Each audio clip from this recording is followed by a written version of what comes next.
Alright, so it has become abundantly clear to me that we still need to keep emphasizing how you want to pace out long run. One of the things I've actually realized now, I have never actually run an official 50K. Like, the longest I ever went was a half marathon. You guys have probably heard me say this before. Ran a half marathon. I did a super pathetic, like, limp out for the last 3 miles, right? And then I decided to start training for a marathon, and I was using a junk miles plan. Got injured, was sidelined for 6 months, was reduced to the point that I couldn't even run 3 miles when I decided to do 100-miler training, but I had discovered the strength exercises and they were working. They were the reason I could run 3 miles again, because I couldn't run any miles while I was injured, right? So I went from that, and I did have this packaged plan of, like, for my training for that year for 100. I had that goal, like, in a year I'm going to be able to do 100. I did have this neatly packaged little plan of, I'll do a 50K, and then I'll do a 50-miler, and then I'll do a 100K, like, all along the way to, like, build up my confidence and see how my training's going and use them as benchmarks. But then COVID happened, and every single one of those got wiped out. And so I did do a 50K training run, like, in the woods, but I have never run a 50K race. And this past week, I was about to say I got suckered into registering for a 50K, but literally nobody was like, hey, register for this 50K. It's just that everybody else was doing it, and I had FOMO, and I was like, oh, okay, I'm gonna do it too. So I'm all intimidated because I have to go run this 50K, and I don't know how I held a pace of 50K, oh my god. So this actually helped to make me realize where you guys are coming from. And I realized that it was actually a huge benefit to me in my 100-miler training that I have never run the shorter ultras, because the training and the pacing is so incredibly different. It's actually a negative transfer of learning. I mean, there are definitely benefits to those shorter races that you could take over and are going to help you in 100-miler training, but pacing is not one of them. And so I realized that this is still just really hard for the people who have been doing the shorter races to kind of wrap their head around how we want this done and how you have to do it to complete your 100-miler. So I start by telling you one thing that's kind of funny is when we're talking about who to let into the group from here, because we don't want to grow it to the point that it's not manageable. Lee was like, I have to admit, I really like, I have a sweet spot for the women in their 50s and 60s, because, think of our overall cause, and if they listen to us about pacing, these women in their 50s and 60s are going to be passing these guys in their 20s during their 100. How awesome is that? Like, that is how prominent this issue is in hundreds. It is the biggest reason for DNFing hundreds, and you're going to see it especially with the guys, where they're going to start their 100 and they go like they're running a 50K, but the problem is then they get to that 50K mark, they get to like 40 miles out, like 50K, they start losing steam, then they get to 40 miles and they like have nothing left. They might drag themselves out another 30 miles, but that's like either you tap out, you're going to start to see a lot of people DNF in the 70s. So all those people early on who are passing you and like, you're going to pass them later. Or you're not going to pass them because they will have already dropped and you won't even know it. That's the funny part too, is you're going to think you're like in the back of the pack, but these people are not going to make it to the finish line. I cannot drive this home enough that like pretty much any 100 for the most part, between 30% and like 65% of the race is going to DNF. So you cannot get caught up in that hype in that first half of the 100 or in those first 30 miles. You cannot go running all out. There is no point in the first half of your 100 that you want to be getting out of breath. If you get to mile 70 and you get like a fifth wind, I say fifth because you really are. You're going to have first, second, third, fourth, fifth wind. Like, there are times where you're going to think it's done, and all you have to do is put in some calories or take a walk break, and suddenly, or the sun comes up, and you just have this boost, right? If you get to like mile 70 and you get that fifth wind and you want to run for a little bit, then go for it. But you're not going to do this in the first 30 miles. This is the biggest source of DNFs. I don't know how many different times or ways to say that. And I think I realized that too, because a couple of our friends were interested in maybe doing long run with us yesterday, but they were worried they wouldn't be able to keep up. And we're like, no, we're doing hills the day before long run. I mean, it's long run. We're going to be sore. We're going to be shuffling. And we were peaking out our training. So we did like 15 miles of hills. I did a half marathon of hills, which I don't want you to focus on those numbers. Your numbers shouldn't be our numbers. I just want you to focus on the fact that we tired ourselves out. We absolutely trashed our legs on Saturday and then went for our shuffle long run on Sunday. And our friend running with us was like, this is really the pace you guys do like long run and hundreds at? Like, I've been going way too fast. I'm like, yes, this is what I've been trying to tell you guys. Like, yes, we don't go like running long. It's a shuffle on tired legs. And it's to build endurance. It's completely different than if you're trying to go out and gun a 50K. So one example I was going to use, and it's kind of a weird example, but I'm trying to like drive this point home in multiple different ways. Like, so whatever is going to help.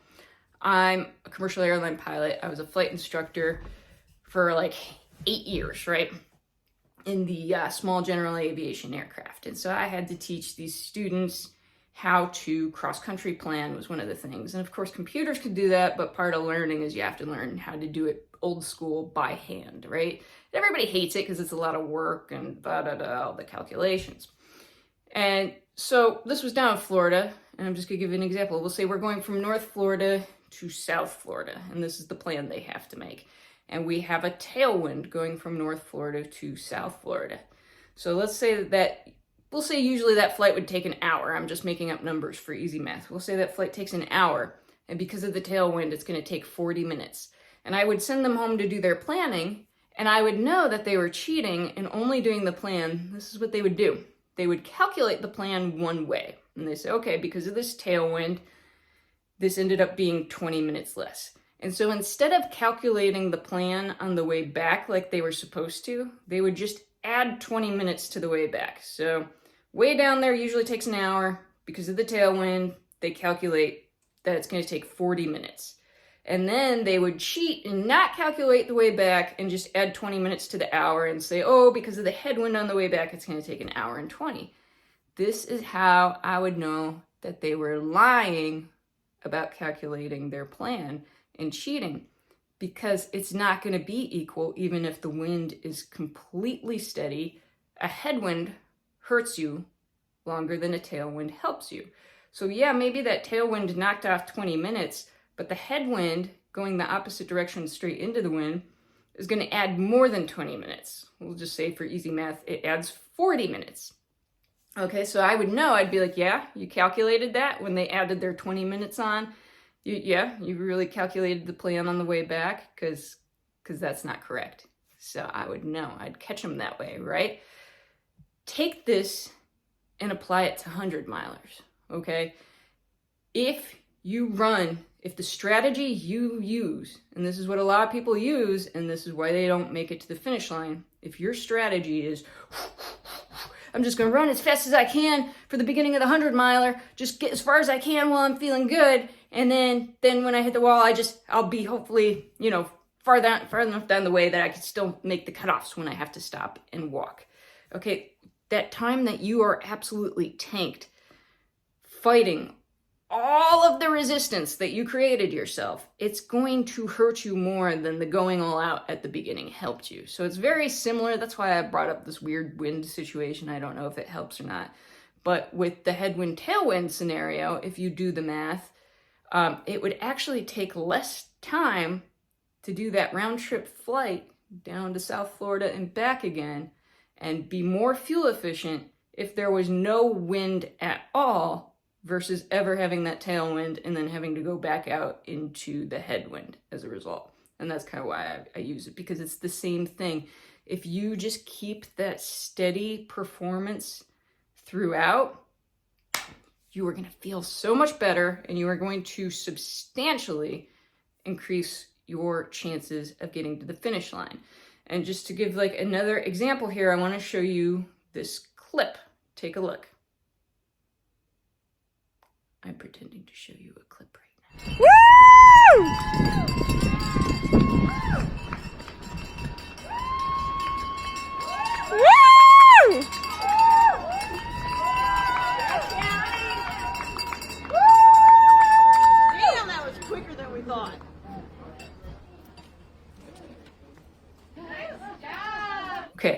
So this clip right here is a clip of Lee finishing Cloud Splitter 100. Okay, now this isn't completely relevant, but it makes it all the more impressive that she finished No Business 100 2 weeks prior to this. Okay, Lee, for this Cloud Splitter 100 finish that you just watched, finished second place. When she was getting close to the finish line, within a couple miles, a woman overtook her. And so she sped up past the woman and sprinted to the finish line.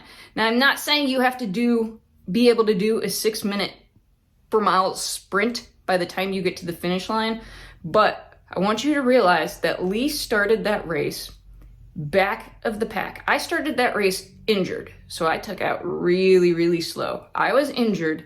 It was me, 2 guys who had never run 100 before, a woman who always finishes pretty much back of the pack and is cool with that, and we're running in a group with Lee, all at the back of the pack in the beginning of this race. I did not lose sight of Lee, and again, I'm injured. I did not lose sight of Lee until about 22 miles, okay? This is how much she held back. And I could remember her saying, I remember the other back of the pack people were like, oh, we're back of the pack. And Lee's like, good. Look at the time. She's like, look at, what do those people think they're doing? At the pace they're going at, that means they would all break the course record. Do they all think that they're going to break the course record? Because they're not. She's like, do you know the carnage there's going to be later? You know how many of those people we're going to be passing later? And sure enough, you start to get to the 50, 60, 70 mile point, and all those people who went by you at the beginning of the race, you will pass them. You will see them crying on logs and puking on trees and wiped out, completely slumped over at an aid station. And so this is so important. Because you have to do this kind of pacing in your 100 miler, you have to train that kind of pacing. You have to practice that kind of pacing. Your brain is going to fall back, even if it's subconsciously, on the training that you are doing now.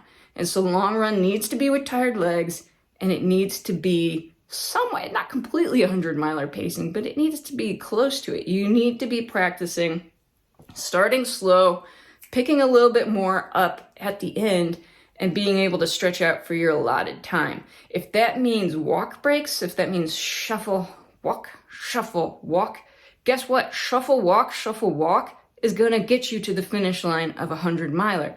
Most of these cutoffs, if you stay ahead a 20-minute mile, people, this is why the old men in trekking poles, like this is another point right here. You are gonna see the old men in trekking poles start, and they just do this, and they just do this, and they keep it up for the whole race. And of course, they're back at the pack at the start. And then again, at that 60, 70 miles, suddenly the old men on the trekking poles are passing the 50K runners, the people who are usually out there running 50Ks. They're passing those people who are like in their 20s, but the old men on trekking poles are just going slow and steady. Okay, so I just really wanted to try to drive that home again, because if we don't, that's the most likely thing to get you. And the sooner we get on that, the sooner we get that like in everybody's head, and the sooner everybody starts training that way, the more chance there's going to be for success for your first 100. But yeah, that 20-minute mile or more, like the between 15 and 20-minute miles is often what you're aiming for. It's going to get you in ahead of the cutoff.